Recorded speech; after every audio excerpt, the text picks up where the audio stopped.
and welcome to Medford Happenings, a show for and about the city of Medford. I'm John Petrella, host of the show. The purpose of this program is to give Medford citizens facts and information to help you make informed decisions. Today, we have a special guest, Ron Giovino, a member of the City Charter Committee. Ron will be speaking on things you need to know about the revised city charter. Welcome, Ron. Thanks for coming on the show. Thanks, Sean. Appreciate having me. Before I get into questions for Ron, I just want to make a note that Zach Beers and Justin Singh were also invited to join us on the show today, but unfortunately they were unavailable due to work obligations. So let's get going with the show, an all-important show for the citizens of Medford. Ron, my first question is, why did you want to become a member of this committee, and what exactly was the process? Sure, John. Simply put, it's maybe a silly answer, but it's because I care about the city of Medford. The mayor sent out a request for people maybe interested in helping the process of reviewing the existing charter, and I just submitted my name. And that was the whole process. Yep. Okay, so now I guess you got appointed. How did that happen? What was that all about? So we got a letter letting us know we were appointed. We were given a charge from the mayor, official charge from the mayor, of what our role would be. And this was in October of 2022. So it's been a long road. Wow. Yep. It certainly has been.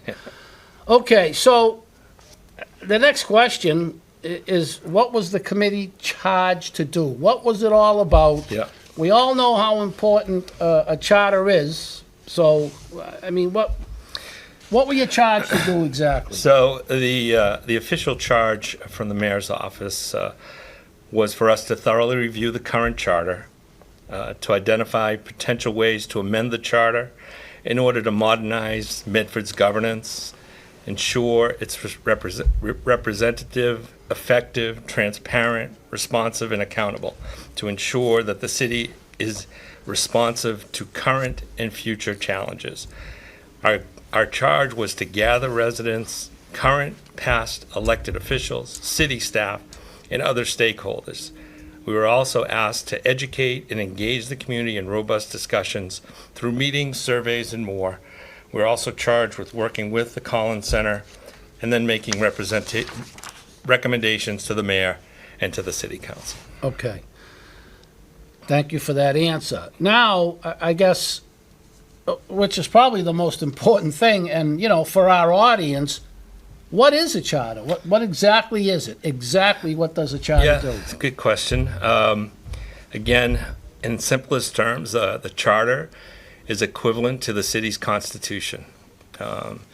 It's the guideline, the blueprint for how we run our government. There are two ways that this could have been done. The first way was a home rule petition, which required a lot of signatures, legislative approval, and actually creating a full elected body. This has been tried over the last 10 years, 2 or 3 times, and it never succeeded. So the only path left was to form an advisory committee through a special act that gave us the ability to make recommendations that went to the mayor, and from the mayor to the city council, and then to the State House. Okay, thank you for that answer. So obviously there had to be, over a 2-year period. That's a long time. It's a lot of work.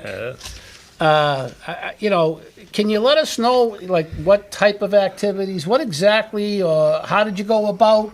Sure. When you guys got together, guys and girls got together, what was the activities? How did you reach out? Yep. The committee, when we started meeting in November of 2022, 11 members I think I was familiar with maybe 2 of them. So it was quite a widespread of the city, which was great, different views. But we came together on this. Over the 2-year period of time, we had more than 50 public meetings, recorded, open to the public. We distributed a survey, which has lately been getting a lot of publicity. It was distributed in many different languages through the help of Francis Nawajay, and we gathered all those results. Much has been said about the results, but honestly, in a city where 6,000 or 7,000 voters make up the elected, who gets elected in the city, 600, 700 votes is 10% of that amount. So it was significant, but certainly not the only thing we used to make our decisions. We did dozens of listening sessions around the city. We had 3 public meetings at City Hall. We conducted more than 24 interviews with current and former elected officials and other city department heads. We had conversations with officials from other cities. We had conversation with the Mass Secretary of State.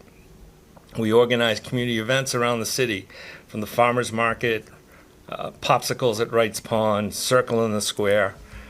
We worked with groups like the Chamber of Commerce, Medford Family Network, and the Mass Housing Network to reach residents. We created a charter review Jeopardy game to connect some of our younger voters. It was a long, involved, very detailed process, and everybody on the committee really worked hard because we all believed in the process. Okay. Now, I just got to put this in there. 6,000 voters. It's a pretty, I mean, that bothers me. Yeah. In this city, that we only have 6,000 people show up to vote. On average, Yeah, that's what and it it's takes just- to get elected. Yeah, and that's pretty bad. That's sad when you think about all the people that should be involved that aren't. That's true. You know, I agree. it just, doesn't make any sense to me. So, all right, so you did all this work, and I followed some of it because I became interested. And if people really look at this and understand what it's all about, I think they'd understand how important your task really was, like what you people did and how important it was. And actually, you guys did a great job, all of yous. So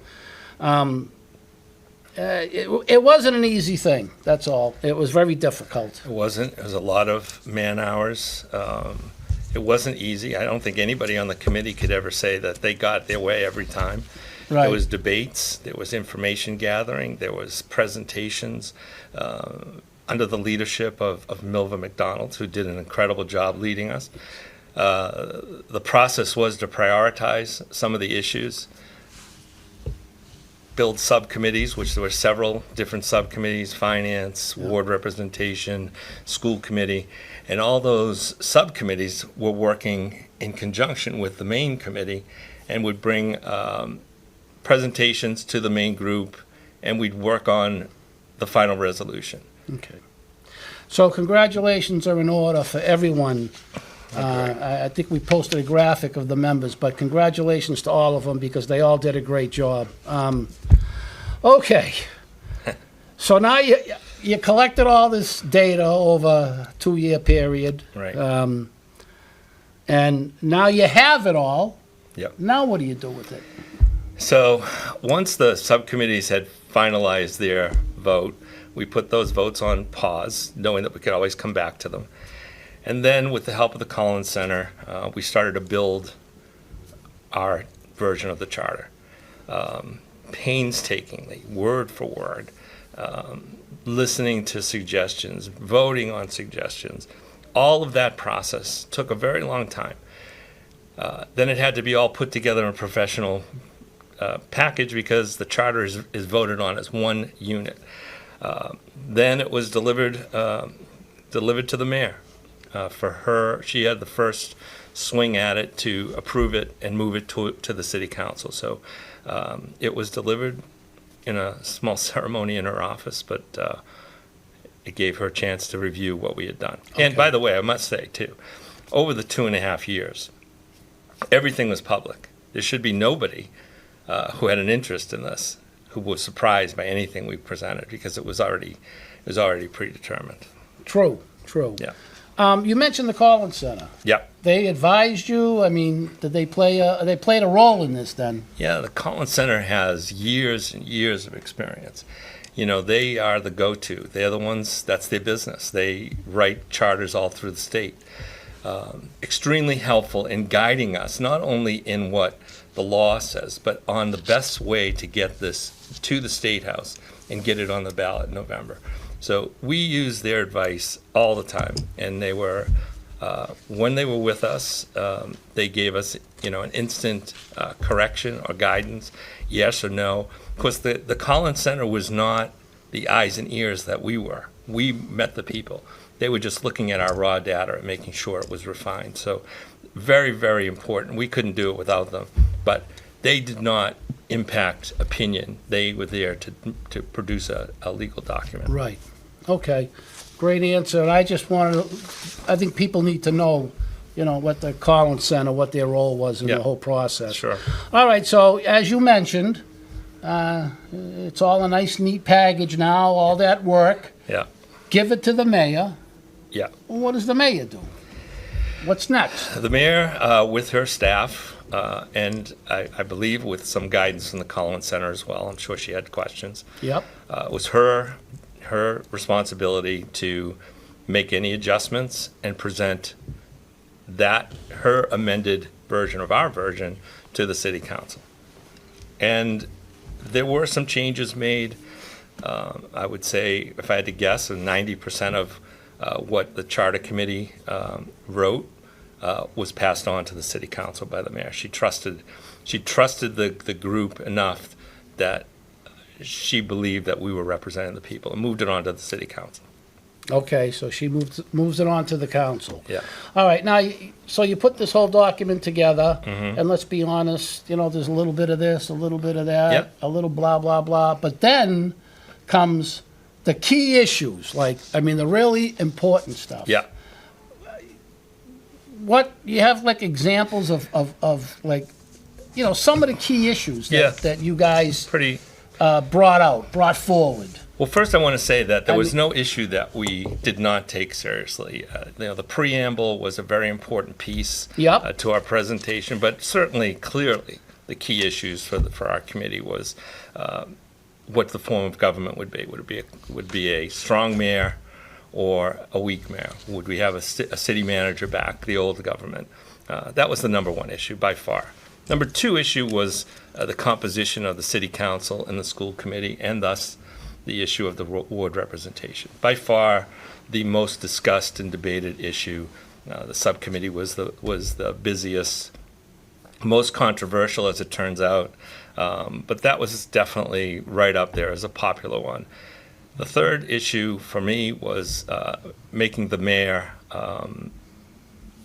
step down from the school committee chairman role, and that was done. I was also served on the school committee subcommittee, and that was done under the leadership of that subcommittee by Paulette Vanderkloot.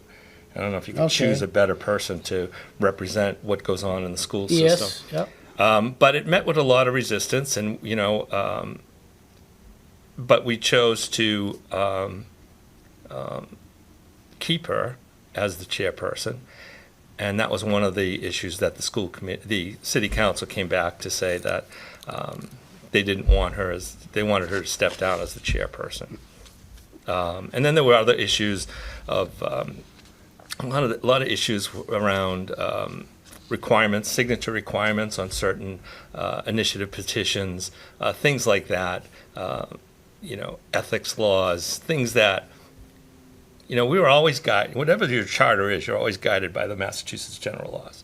So that's what the Collins Center always brought to us. But those are the top issues that we dealt with. But there certainly were a lot of other issues of how to get a budget done, how to do many different things. But those, I would say, are the four top ones. Okay, that makes sense. Yeah. Some pretty big issues there too. Good some challenges, stuff. Yeah. Good challenges, yeah. So let me ask you this. the committee, Yeah. how do you come to a conclusion? How do you, you got a major issue. You just Yeah. gave us a few. Right. I mean, those are major. Yeah. How did you get to how do you get to a conclusion on those major issues? Where do you go? I would say we were always guided by Milva to get the personalities out of the process. We dealt with a mayor, a city council, a school committee, not Brianna Lungo-Kern, Zach Beers. We took personalities out of this because we were building a document, a living document that would be changeable and go into the future. That was the one thing that always guided me. It was difficult because sometimes you went in with preconceived notions and you'd listen to the people, particularly the school committee subcommittee was very well received by the citizens, and they gave a lot of input, and that's why we recommended ward representation for the city council, but not for the school committee, based on the input we got. We met with Roy Belson, former superintendent. We met with the current superintendent. We met with school committee members. We met with a lot of people who gave us varying opinions of whether they thought there needed to be changes. So the commitment that everybody had, Milva insisted we have, it's the process that we must respect. It's the process that we must follow. And whether you win or lose an argument, you support the process. So if we lose a vote by, 6-5, then you lost the vote. But I support the process. So that was a lesson we all had to learn and grow up and figure that out. But we got there. We got there enough that we're all pretty proud of the document we sent. Okay. So it sounds to me like, the political stuff is out, which I think is great. Yeah. I mean, that's important. And Yeah. I think you guys went above and beyond to make sure that, that was kept out. I myself, my opinion was that was well done to keep all that stuff out of there. Yeah. So I was kind of, looking at this, and I watched the city council meetings, and I heard you speak, and I heard back and forth, and basically, and this is my opinion. Correct me if I'm wrong, if you don't agree with my opinion, but this document was basically from the citizens of Medford. That's what this document was about. When you boil it all down, it came from us, from the people. Well, I'm very proud of the work that the committee did because it is a work from the people. And we didn't, we all bring our prejudices to these arguments. We all bring, of course, but we all brought a piece of an open mind as well. And so I am very confident from, passing out popsicles at Wright's Pond to, it was a two-way conversation, a real conversation with people. Ward representation, what is ward representation? These are your options. And people would come back and give us those opinions. So I think, as again, our chairperson, Milva, did an incredible job mixing so many different personalities from so many political views that we all should be very proud of this document and how it represents. What happened after that was out of our control, but I know the document we presented met all the charges from the mayor. Okay. So Tuesday night, this past Tuesday night, council meeting, the charter, which I think was the most important thing on the agenda. Apparently not. Well, what are you going to do? It got pushed to the back of the night, later on in the evening, Yep. for whatever reason. That's fine. Right. Nothing you can do. My opinion was that should have been one of the first things that deserved a long discussion, whatever. Yeah. Okay, so without getting into too much, I was kind of surprised what I saw, what was done on Tuesday night. Okay, so I guess my question is, I'm a little confused. So Tuesday night, can you explain Tuesday night what happened, maybe why it happened? And I guess my biggest question is, I'm under the impression that this is now going back to the mayor, but with changes. Yeah, well, first I want to say that the Charter Study Committee has disbanded. So my views are not representative of anybody on that Charter Committee. I go to those meetings, the governance meetings, the public meetings, because I care that we're doing what's right. And Tuesday night was a shocker to me because I didn't understand what was going on. I figured that it was going to be a time where they would accept what the mayor's changes. The mayor agreed. They went back to the mayor and said, we want some other form of composition for the city council, a 4-5, using districts as opposed to wards. Totally disagree with it, but that's what they wanted. They sent that back to the mayor along with having her step down as the chairperson. There were other issues, but those are the two primaries. It's all, there was a lot of balance of power, I admit. There's a lot of balance of power issues that are in there as well. I get that too. But those are the two main issues. What we discover is that the mayor immediately responds and says, we're going with ward representation. That's what the people want, and that's the right thing. And she agrees, as part of the negotiations, to step down as chairperson of the school committee. Now, if anybody knows anything about negotiations, it is a give and take, and that's a pretty major give when you do that. Absolutely. So that came back for Tuesday night. So in my mind, knowing the time frame, we have to get this to the State House by mid-April. So I knew the timeline would be that they have to do something. Either they're going to vote against it and forget about it and scrap it, or they're going to accept the mayor's version, which I was hopeful for. But we know that you don't always get what you ask for. So immediately, what was the most disturbing part to me was they were claiming that it was such a rush and all these things just came out and the mayor's changes were done on a press release and not formally, and we don't have time to look at it, and all these things. And then out of nowhere, Councilor Callahan had introduced a ranked vote-based theory of the best way to elect folks. But we had that going in. But out of nowhere, Councilor Collins announced that she wanted to amend to remove the mayor from the school committee. Never been discussed, never brought up. In the 2.5 years, I never, ever heard of it. And there it was. And they went over to Councilor Lemming, and he suggested the same thing, and here we go. All of a sudden now we've got this, you negotiate, and now you bring in something that's never been heard of before. And that was kind of what really got me to go back to the microphone, because I was kind of tired of it. So I don't want to impart my position on this, but you have to wonder if everybody is on board with making this go, then why are you bringing in something from out in left field into the discussion that as I said to Council President Beers that night, if you're sitting at a table and there are two people, one's the president of one company and you're the president of the other company, you both have to agree. If I come to you and say, the only condition I'm going to accept is you're out as president, he's not going to agree to that. No. And logically speaking, you have to say to the mayor, how is the mayor, who's fiscally responsible, I know the school committee is not a department under her, but she is the budget person. She's the CEO of the city. Eventually rolls up to her. Do you really want a mayor to not have to be able to attend these meetings?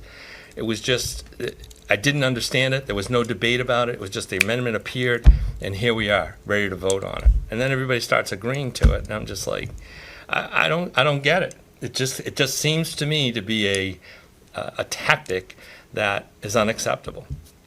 And I use the example of Councilor Lazzaro, who had some amendments, not major, but a couple of amendments that she wanted to add. She picked up the phone and called the mayor's office to make sure the mayor was okay with these changes. So she presented 2 sound amendments and also confirmed that the mayor was okay with this. So of course you're going to say okay. If everybody's okay, everybody's okay. this other stuff is just, for lack of a better word, I don't know what it is. I don't know where it came from. So it's confusing. There's now, next Tuesday is an emergency meeting of the city council to pass the charter, which everybody says we should have. We should. So Tuesday night, everybody should go and let them know we want the charter. We haven't had a charter in over 30 years. How can we possibly move forward as a city? And the arguments made, there's a lot of arguing about, the composition of the Charter Review Committee because the mayor selected us. For some reason, it's all weighted towards the mayor. Totally false. The Charter Committee just brought data to them. We didn't have any say. We have no power. We still don't. Well, will eventually, but it was presented to them to do it. So there was no political reasons why we did something. Certainly, I had zero conversations with the mayor. I'm guessing Milva McDonald might have updated the mayor on several occasions, but there was no phone calls from the mayor. There was certainly no phone calls in 2.5 years from any of the city councils except Councilor Scarpelli. I can verify. For me personally, nobody picked up the phone. Nobody appeared at a meeting.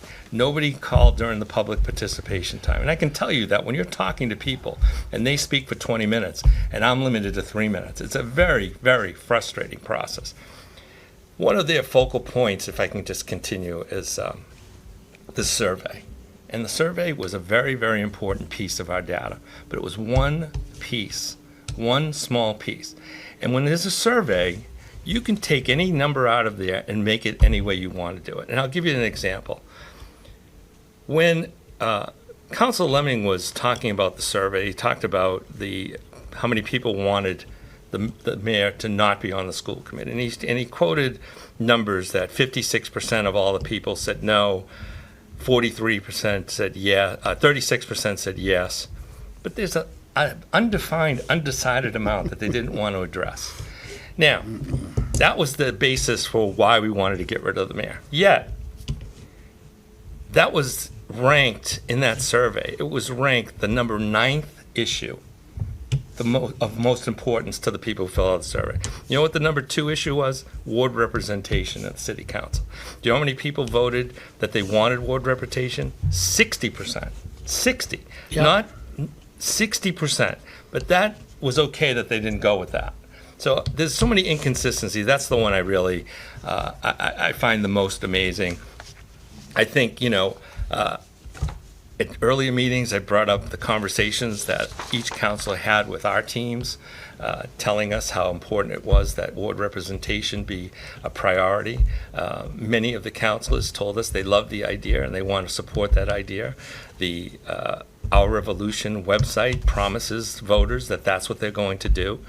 Many councilors wrote blogs that committed them to ward representation, and for some reason, all that's gone. So I'm hoping that, I don't mean to talk a lot about it, but I spent 2.5 years, so it's kind of important to me. I hope that the voters call their city councilor, go to the meeting Tuesday night, get on Facebook. I know everybody loves Reddit and Facebook and all those fun places to give your opinion, and start talking about this a little bit more. I will say this, and Councilor Lemming gave us our best compliment by saying the Charter Committee has become very popular.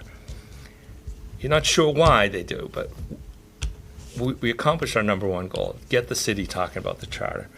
And I think that gets the city government really hyped about the future.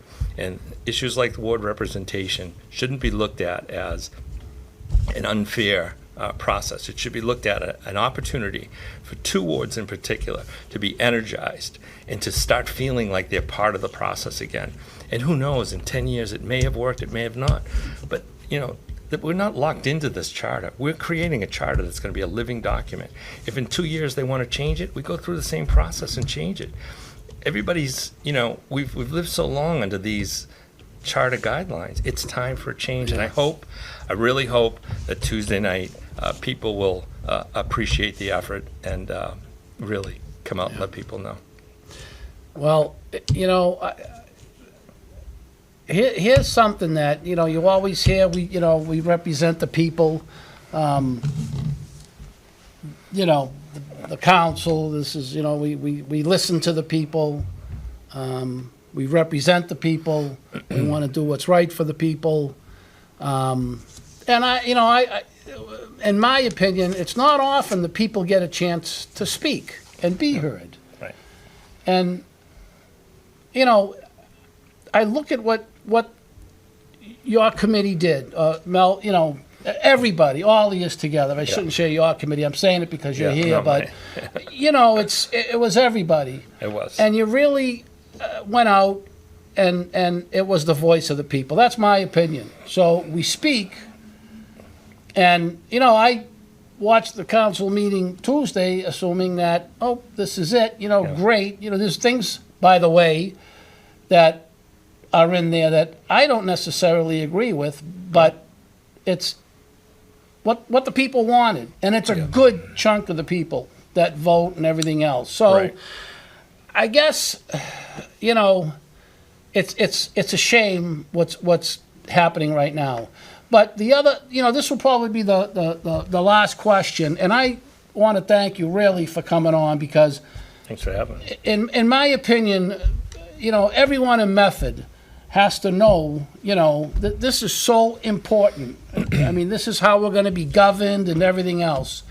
But, I still want to ask, it went back to the mayor. Yeah. And they made changes. Yeah. And the mayor has made a decision, and she gave it to them.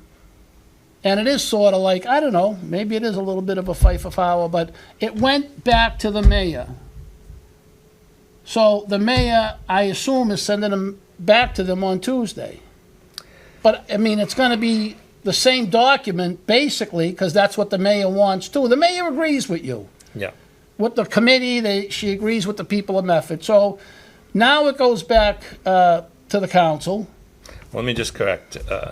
Please. The council has not made a decision of what they're sending back to the mayor. Okay. Only Tuesday night, they'll choose whether to accept the mayor's proposal or accept their amendments and send it back, which is Okay. another delay.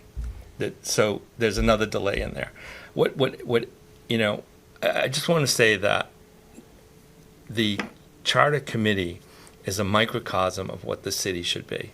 People of all different opinions getting together, working hard. We had a little dinner over at Maury Carroll's house, and these people are friends, I consider, acquaintances that Yes. I never knew before, my Yeah, neighbors. yeah. So it's been a great process. What everybody's forgetting, the mayor has her share of this process.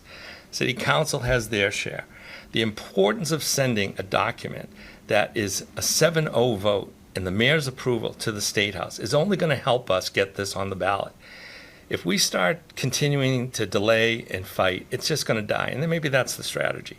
But what happens in November is the ultimate survey. It's when the people vote up and down for the charter. They're the ones who still have the power, not the city council, not the mayor. Right. The people will vote on the biggest survey of the year in November, and that's what I'm hoping people have been educated about the process. Yeah, and that's the way it should be, by That's, the way. that's how I believe, yeah. Yeah. So I believe. So, see, you taught me something, because I was under the impression that they were going to be voting on it Tuesday night. So they're just either going to approve or not approve Well, what the once mayor wants. if they approve the mayor's version, Yeah. it's done. It goes to the State House. Okay. If they approve their amendments, now the Lazaro amendments will be approved by the city council, but they already know the mayor's accepted them. Right. So, So that's all set. that's also Yeah, part of it. Fine. Yeah. But the mayor's already come out and said she's not getting off the school committee, so we know that. And So- she shouldn't. She shouldn't. I agree. No, I think the mayor absolutely has done some great leadership. In fact, I sent her an email congratulating her and tell her I think that the preamble should be written in the front lobby of City Hall. Yep. So when people come in, they see the biggest 3 words at the beginning of that preamble, which is "We the people." We the people. And that's what this is Yeah. all about. So Yeah. it's going to be an interesting Tuesday. I hope Yeah. people are watching. Yeah. Well, I hope we made some people aware of what the whole process was about. You guys, I know you worked hard. I followed it. And, to say, like, right now, the only words I can use is, like, I'm disappointed, I still hold faith. I do too, but, the people spoke, and, it's like we have an opportunity to actually be listened to. Yeah. And that, to me, like you just said, it's the most important thing. And then, come November, I mean, that's the ultimate, That's it. the ultimate decision, so. Yeah. But, sure. I want to thank you, Ron. Thanks, John. We're going to be coming to a close. I really do. I mean, valuable stuff, great information, good information, and, we'll see what happens, But, Appreciate the yeah. opportunity. I really do. No, it's Think my pleasure. great. Really, it really was. Great. We thank you for joining us. This is the end of the show. I want to thank Ron again. All the information he gave us, the facts, and what people really need to know about the revised city charter. You will be able to see replays of this show on Medford Community Media, YouTube Medford Happenings, and for more information about our future programs, you can visit either For Medford Happenings, I'm John Petrella, and stay informed.